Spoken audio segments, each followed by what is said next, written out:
Welcome viewers. Politics is a game, and it all gets dirty, said Andrea Lazzaroni, one of the local Republicans.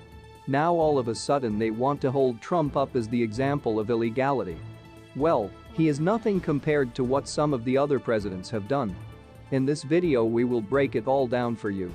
But before we continue, please take a minute of your precious time to hit the subscribe button below and turn on the notification bell to get the latest update from us. Trump carried rural Walworth County, 46 miles southwest of the Democratic bastion of Milwaukee, where Elkhorn is located, by 59% in 2020. It is a world away from Lower Manhattan, where the former president sat somberly in court this week to face 34 counts of falsifying business records. Trump has leaned on continued support from his conservative base in places such as Walworth County amid his latest legal travails, even as his fellow Republicans weigh the political implications of the unprecedented case, with proceedings set to drag into the 2024 presidential election season. Republican lawmakers roundly criticized Alvin Bragg, the Manhattan district attorney, for bringing a case that many legal experts described as weak, saying it is more proof that the charges were politically motivated. Some conservatives who had grown disenchanted with Trump came to his defense, such as Mitt Romney and John Bolton, and criticized the prosecution in New York. "I understand that this is the beginning of a legal process, not the end of one, but after an initial review of the details, this indictment looks like a political agenda run amok," John Thune, the second highest-ranking Republican in the Senate, who has clashed with Trump in the past, told South Dakota Public Broadcasting on Wednesday.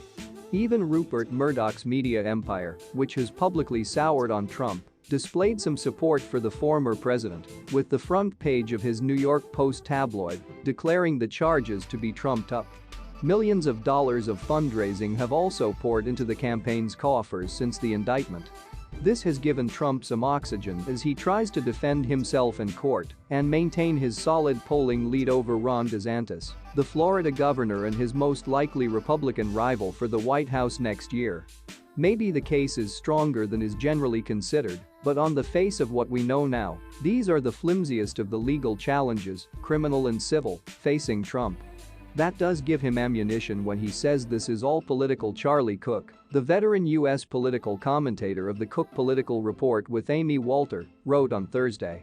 There are signs that the case will energize Trump's supporters and rally the party around him in the short term. However, there is a chance it will prove more damaging in the long run, particularly if any of the other criminal investigations into him result in additional charges. Trump and his advisors will be weighing how the prosecutions will affect his ability to wage a campaign, even though there is no ban on convicted felons running for president in the U.S. Perhaps the greatest immediate threat to Trump would be a gag order from the court that limited his ability to comment on the proceedings, according to Michael McConnell, law professor at Stanford Law School.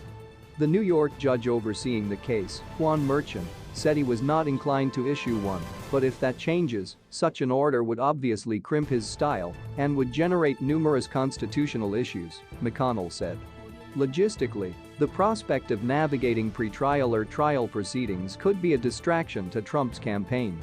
He may want to be in Iowa or he may want to be in New Jersey campaigning, but he may have to attend to the trial and other pretrial motions, said Sukrishna Prakash, law professor at University of Virginia's School of Law. Trump's indictment was not the only consequential political development this week in the U.S.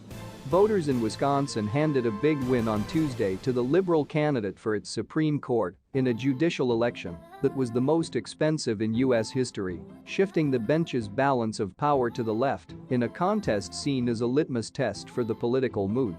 How does the Trump indictment impact politics in 2024? Well, in Wisconsin, it did not mobilize Trump backers to get to the polls to support the conservative candidate for state Supreme Court. Walter, the editor-in-chief of CPR, wrote on Twitter this week. Please, what is your take on this? And remember to subscribe as well. Thanks for watching.